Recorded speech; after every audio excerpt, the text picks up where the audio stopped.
नमस्कार दोस्तों, मेरा नाम है सुनील और आप देख रहे हैं अपना लोकप्रिय यूट्यूब चैनल जिसका नाम है सुनील जसवाल बिब्लियोफाइल। दोस्तों, इस वीडियो में हम लोग चाइल्ड साइकोलॉजी एंड पेडागोजी के ऊपर क्लास नंबर 3 देखेंगे। दोस्तों, मैंने एक सर्वे करवाया था जिसमें 90% लोगों ने बोला था कि सर हमें साइकोलॉजी की वीडियो चाहिए, लेकिन दोस्तों समय की कमी के रहते हुए और आपके पेपर नजदीक आने की वजह से मैं यहाँ पे topic plus multiple choice question नहीं कर पाऊंगा। मैं टोटली यहाँ पे मल्टीपल चॉइस क्वेश्चन दूंगा आपको। और दोस्तों, जो मल्टीपल चॉइस क्वेश्चन होंगे वो भी काफी ज्यादा इंपॉर्टेंट होंगे और वो प्रीवियस ईयर क्वेश्चन पेपरों से लिए गए हैं। दोस्तों, फिर भी अगर आपके मन में कोई प्रश्न है तो आप कमेंट बॉक्स में टाइप कर सकते हैं।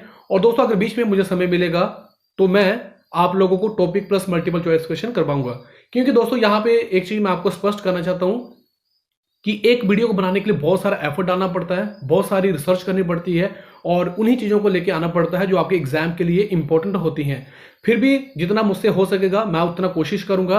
और दोस्तों, आप लोगों ने भी इस हमारे साथ सहयोग करना है और कोशिश करनी है कि इन वीडियोस को उन लोगों तक जरूर पहुंचाना है जिनको एजुकेशन की जरूरत है। तो चलिए स्टार्ट करते हैं क्वेश्चन नंबर 1 से।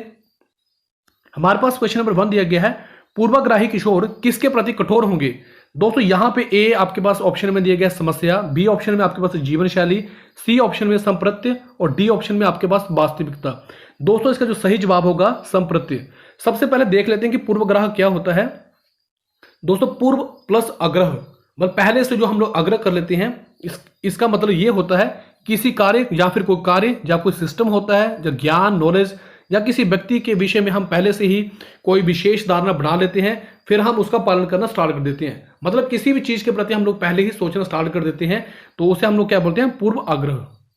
अब हम चलते हैं क्वेश्चन नंबर 2 की तरफ। क्वेश्चन नंबर 2 हमारे पास दिया गया है, कल्पना के विकास के लिए क्या जरूरी है। दोस्तों, ए ज्ञानेंद्रियों को प्रशिक्षित करना, बी कहानी सुनाना चाहिए, सी रचनात्मक प्रवृत्ति के विकास पर ध्यान देना चाहिए, डी ये सभी। तो आपके पास यहाँ पे जो ऑप्शन डी है ये ही होगा। कल्पना के विकास के लिए ज्ञानेंद्रियों को ट्रेन करना बहुत ज़्यादा जरूरी है, बच्चों को कहानी भी सुना सकते हैं, रचनात्मक प्रवृत्ति के विकास पर भी ध्यान देना चाहिए, मतलब क्रिएटिविटी पर भी ध्यान देना चाहिए। ये तीनों आपके लिए इंपॉर्टेंट है। अब हम चलते हैं क्वेश्चन नंबर 3 की तरफ। क्वेश्चन नंबर 3 हमारे पास यहाँ पे दिया गया है, बाइगोसी के अनुसार संज्ञानात्मक विकास का मूल कारण है, ए संतुलन, बी सामाजिक अनोनिक्रिया, सी आपके पास उद्दीपक अनुक्रिया जुगमन और डी आपके पास इनमें से कोई नहीं। तो बी आपके पास यहाँ पे सामाजिक अन्योन्यक्रिया। तो ये बाइगोसी का सिद्धांत दिया गया था दोस्तों। अब हम इसका एक्सप्लेनेशन देख लेते हैं।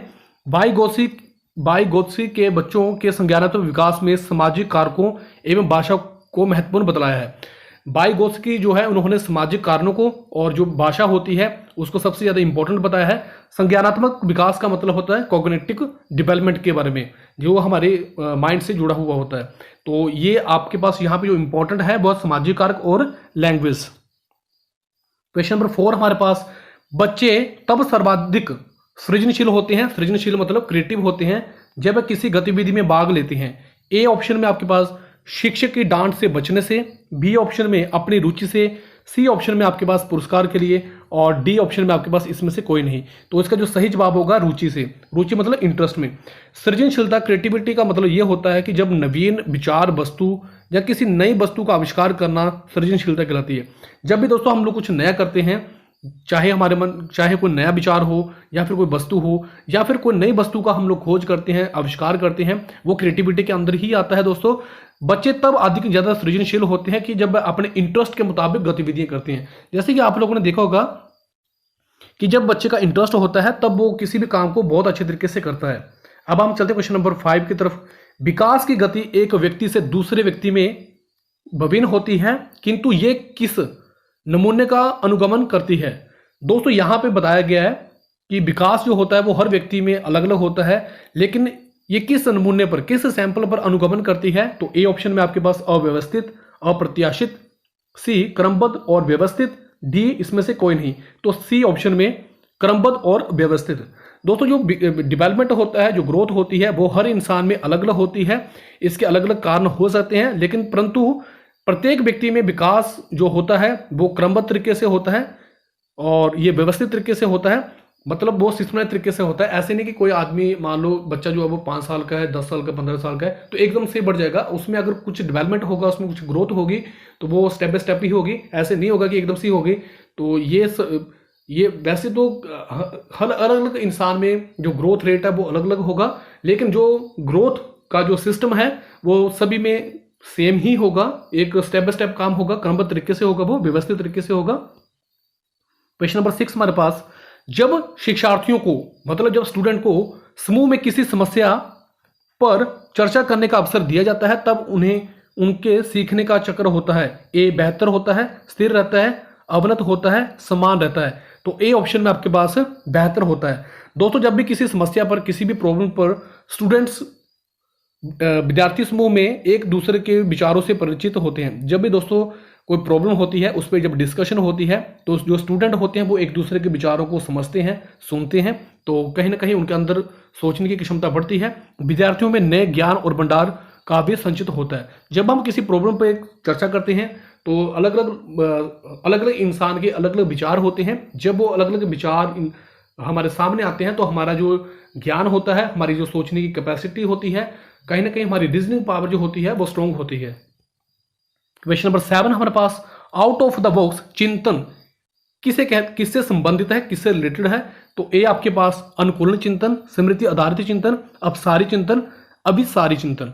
तो सी ऑप्शन में आपके पास अपसारी चिंतन। अपसारी चिंतन डाइवर्जेंट थिंकिंग होती है। अपसारी चिंतन में व्यक्ति को कुछ तथ्य तो दिए होते हैं, उनमें अपनी ओर से एक तथ्य जोड़कर निष्कर्ष निकालना पड़ता है। दोस्तों जो अपसारी चिंतन होता है इसमें व्यक्ति को कुछ फैक्ट दिए होते हैं और उसमें कुछ एक फैक्ट जोड़ के वो रिजल्ट तक पहुंचना होता है। अब हम चलते हैं नेक्स्ट क्वेश्चन की तरफ। क्वेश्चन नंबर 8 हमारे पास, बच्चों को शाब्दिक या गैर शाब्दिक दंड देने का परिणाम होता है।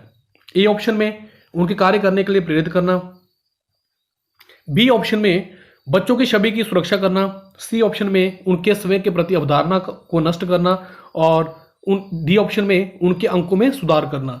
तो आपके पास यहाँ पे सही जवाब होगा डी। बच्चों को शाब्दिक तथा गैर शाब्दिक दंड देने से उनके समय के प्रति अवधारणा नष्ट हो जाती है। जब बच्चों को पनिशमेंट दी जाती है, चाहे वो वर्बल हो चाहे नॉन वर्बल हो, तो जो बच्चे का समय के प्रति जो कॉन्सेप्ट होता है वो कहीं ना कहीं खत्म हो जाता है तथा कुछ नया सीखने के प्रति भी उनके मन में डर पैदा हो जाता है, नेगेटिविटी आ जाती है उनके अंदर और उनका जो विकास होता है, उनकी जो ग्रोथ होती है वो कहीं ना कहीं रुक जाती है। क्वेश्चन नंबर 9 की तरफ चलते हैं। हार्वर्ड गार्नर का बुद्धि का सिद्धांत किस पर बल देता है? तो ए ऑप्शन में शिक्षार्थियों में अनुबंधित कौशलों पर, बी सामान्य बुद्धि पर, सी ऑप्शन में आपके पास प्रत्येक व्यक्ति के विलक्षण योग्यताओं पर, डी ऑप्शन में विद्यालय में आवश्यक समान योग्यताओं पर। तो यहां पे आपके पास सी ऑप्शन बिल्कुल ठीक है, प्रत्येक व्यक्ति के विलक्षण योग्यताओं पर। हार्वर्ड के अनुसार दोस्तों यहां पे फैक्ट बेस्ड प्रश्न भी पूछे जाते हैं। हार्वर्ड के अनुसार बुद्धि एक तत्व नहीं है बल्कि कई विभिन्न प्रकार की बुद्धियों का अस्तित्व है। प्रत्येक बुद्धि एक दूसरे से स्वतंत्र रहकर कार्य करती है। दोस्तों प्रत्येक जो बुद्धि होती है वो एक दूसरे से इंडिपेंडेंट होती है और वो अपने तरीके से ही काम करती है। नेक्स्ट क्वेश्चन की तरफ चलते हैं। दोस्तों नेक्स्ट क्वेश्चन हमारे पास क्वेश्चन नंबर 10, किस प्रकार के प्रश्नों को वस्तुनिष्ठ प्रश्नों की श्रेणी में रखा जाता है? तो ऑब्जेक्टिव प्रश्नों में रखा जाता है। तो ए ऑप्शन में आपके पास लघु उत्तरात्मक प्रश्न, बी ऑप्शन में मुक्त उत्तर वाला प्रश्न, सत्य या असत्य निबंधात्मक प्रश्न, सी ऑप्शन आपके पास बिल्कुल ठीक है। दोस्तों जो ऑब्जेक्टिव होता है इसमें सत्य, ट्रू और फॉल्स होते हैं और प्रश्नों के बारे में केवल एक लाइन लिखकर यह पूछा जाना कि वाक्य सत्य है या असत्य है। इस प्रकार के प्रश्नों को हम लोग वस्तुनिष्ठ प्रश्नों की श्रेणी में रखते हैं। जो दोस्तों ऑब्जेक्टिव टाइप प्रश्न होते हैं उसमें ही आपके पास ट्रू और फॉल्स के ऑप्शन दिए जाते हैं। क्वेश्चन नंबर हमारे पास 11, बच्चों की जिज्ञासा शांत करनी चाहिए। क्या दोस्तों बच्चों की जिज्ञासा शांत करनी चाहिए? तो जब आप टीचर बनेंगे तो अगर मान लो किसी बच्चे ने कोई प्रश्न पूछ लिया है, आपके सब्जेक्ट से रिलेटेड कोई प्रश्न पूछ लिया है या फिर उसने आउट ऑफ आपके सब्जेक्ट से कोई रिलेटिव प्रश्न पूछ लिया, तो क्या आपको उनकी जिज्ञासा को शांत करना चाहिए, उनकी क्यूरियोसिटी को शांत करना चाहिए या फिर नहीं करना चाहिए? तो इस टाइप के प्रश्न भी पूछे जाते हैं। तो जब शिक्षक फुर्सत में हो तब करना चाहिए, जब विद्यार्थी फुर्सत में हो तब करना चाहिए, कुछ समय के बाद या फिर तत्काल। दोस्तों जो बच्चे की क्यूरियोसिटी है, जिज्ञासा है, उसका निराकरण, उसका जो उनकी जिज्ञासा है उनको उसी समय ही शांत करने की कोशिश करनी चाहिए ताकि बच्चों के द्वारा जो भी उनके मन में डाउट पैदा हो गया है, संदेह उत्पन्न हो गया या फिर कुछ जानने की उनके मन में लालसा है तो उसको वो खत्म करना चाहिए ताकि बच्चा जो अब कुछ नया सीख सके। नेक्स्ट क्वेश्चन की तरफ चलते हैं। क्वेश्चन नंबर 12 हमारे पास, शिक्षा का महत्वपूर्ण उद्देश्य क्या है? तो ए ऑप्शन में आपके पास आजीविका कमाना, बच्चे का सर्वांगीण विकास करना, पढ़ना लिखना सीखना और बौद्धिक विकास। तो बी ऑप्शन में बच्चों का सर्वांगीण विकास। शिक्षा के द्वारा ही व्यक्ति कि उन सभी योग्यताओं का विकास होता है जिसके द्वारा वह अपने वातावरण पर नियंत्रण करने की क्षमता प्राप्त कर लेता है।